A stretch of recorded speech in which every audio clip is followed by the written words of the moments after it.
So ayan mga ka-torch, bali may share lang ako mga ka-torch ano. Sa mga paglilik test pala. So ginagamitan ko pa siya dati ng sabon para malaman kung ano. Pero yung R600A kasi mga ka-torch, pagka nilik test mo siya ng sabon, hindi na bumubula mga ka-torch. So kaya ngayon nakita ko itong device na to sa Shopee. Ayan, napanood ko rin sa YouTube. Ang kagandahan nito ka-torch ano, hindi ka nagagamit ng bula or sabon. Ang kaya nito i-detect R600A, tsaka 134A, R22. Ayan.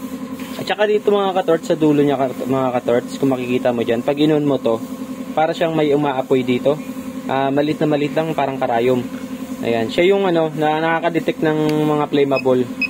Ayan. So pag ginamit mo siya lang ganyan mga ka-torch, ayan, itatapat nyo lang siya dyan sa mga ganyan, sa mga kantuhan, paikot. Papaamoy mo sa kanya kung may maamoy siya na gas. Ayan. So pag ganyan lang siya, wala siya naamoy ano. Ayan. So bali okay na to. Nalik test na natin yan, good dyan. So ang laking tulong nito mga ka-torch ano. Ayan. Dito pangamoy. Mapapansin niyo siya mga ka-torch pagka may naamoy siya na gas. Pag nakatakpan yan, ganyan magiging tunog niya mga ka-torch ano. Ayan. Pag may naamoy siya na gas. Ayan. Bibilis yung beating niya. Tapos may adjustment ng sensitive niya dito mga ka-torch oh, sensitivity.